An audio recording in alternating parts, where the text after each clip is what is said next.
In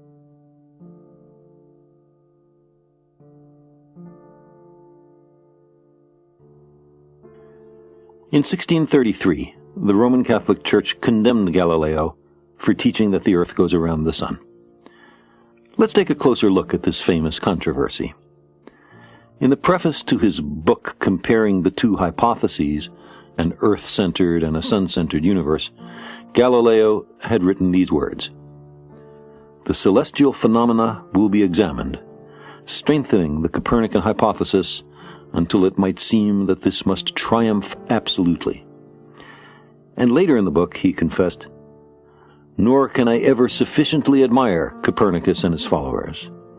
They have, through sheer force of intellect, done such violence to their own senses as to prefer what reason told them over what sensible experience plainly showed them." The Church declared, in its indictment of Galileo, "The doctrine that the earth is neither the center of the universe nor immovable, but moves even with a daily rotation, is absurd, and both psychologically and theologically false, and at the least an error of faith." Galileo replied, "The doctrine of the movements of the earth and the fixity of the sun is condemned on the ground that the Scriptures speak in many places of the sun moving and the earth standing still. It is piously spoken that the Scriptures cannot lie, but none will deny that they are frequently abstruse and their true meaning difficult to discover, and more than the bare words signify. I think that in the discussion of natural problems, we ought to begin not with the Scriptures, but with experiments and demonstrations."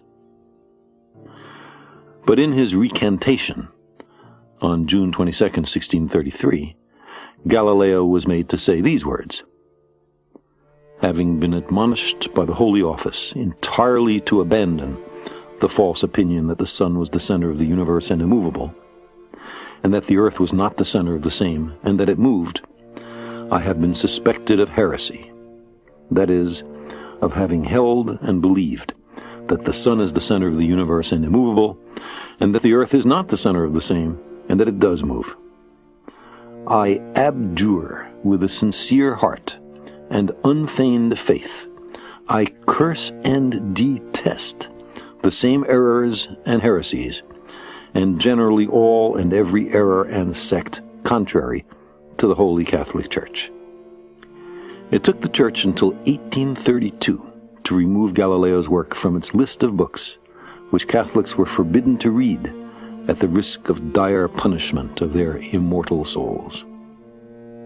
To its credit, although belatedly and reluctantly, the Church in 1992 repudiated its denunciation of Galileo. It still cannot quite bring itself, though, to see the significance of its opposition. In a 1992 speech, Pope John Paul II argued as follows: "From the beginning of the Age of Enlightenment," he said, "down to our own day, the Galileo case has been a sort of myth, in which the image fabricated out of the events is quite far removed from reality.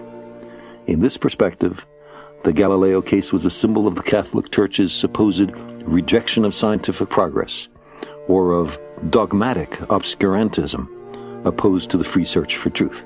Close quote.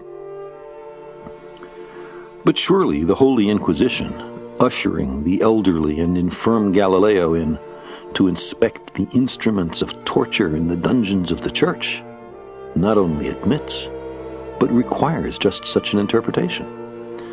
This was not mere scientific caution and restraint, a reluctance to shift the paradigm until compelling evidence, such as the annual parallax, was available. This was fear of discussion and debate, censoring alternative views and threatening to torture their proponents, betray a lack of faith in the very doctrine and parishioners that are ostensibly being protected. Why were threats and Galileo's house arrest needed? Cannot truth defend itself in its confrontation with error? The Pope does, though, go on to add, quote, "The error of the theologians of the time, when they maintained the centrality of the earth, was to think that our understanding of the physical world structure was in some way imposed by the literal sense of sacred scriptures." Close quote. But if the Bible is not everywhere literally true, which parts are divinely inspired and which are merely fallible and human? As soon as we admit that there are scriptural mistakes or concessions to the ignorance of the times, then how can the Bible be an inerrant guide to ethics and morals? Might sects and individuals now accept as authentic the parts of the Bible they like and reject those that are inconvenient or burdensome? We lack consensus about our place in the universe. There is no generally agreed upon long-term vision of the goal of our species, other than, perhaps, simple survival. Especially when times are hard, we become desperate for encouragement, unreceptive to the litany of great demotions and dashed hopes, and much more willing to hear that we're special, never mind if the evidence is paper-thin. If it takes a little myth and ritual to get us through a night that seems endless, who among us cannot sympathize and understand? But if our objective is deep knowledge rather than shallow reassurance, the gains from this new perspective far outweigh the losses. The scientific revolution permitted us to glimpse an underlying, ordered universe in which there was a literal harmony of the worlds. If we understand nature, there is a prospect of controlling it, or at least mitigating the harm it may bring. In this sense, science brought hope. Most of the great deprovincializing debates were entered into with no thought for their practical implications. Passionate and curious humans wish to understand their actual circumstances, how unique or pedestrian they in their world are, their ultimate origins and destinies, how the universe works. Surprisingly, some of these debates have yielded the most profound practical benefits. The very method of mathematical reasoning that Isaac Newton introduced to explain the motion of the planets around the sun has led to most of the technology of our modern world. The Industrial Revolution, for all its shortcomings, is still the global model of how an agricultural nation can emerge from poverty. These debates have bread and butter consequences. It might have been otherwise. It might have been that the balance lay elsewhere, that humans by and large did not want to know about a disquieting universe, that we were unwilling to permit challenges to the prevailing wisdom. Despite determined resistance in every age, it is very much to our credit that we have allowed ourselves to follow the evidence, to draw conclusions that at first seemed daunting. A universe so much larger and older that our personal and historical experience is dwarfed and humbled.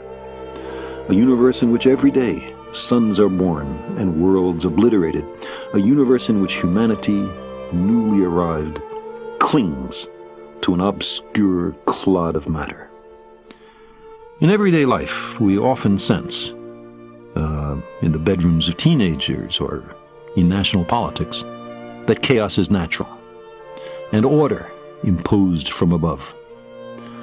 While there are deeper regularities in the universe than the simple circumstances we generally describe as orderly, all that order, simple and complex, seems to derive from laws of nature established at the Big Bang, or maybe earlier, rather than as a consequence of belated intervention by an imperfect deity.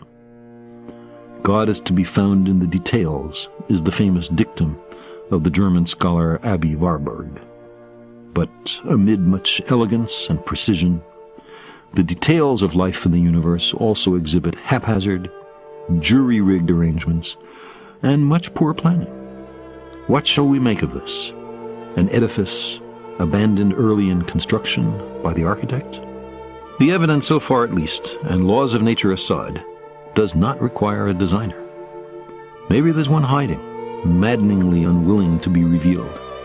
Sometimes it seems a very slender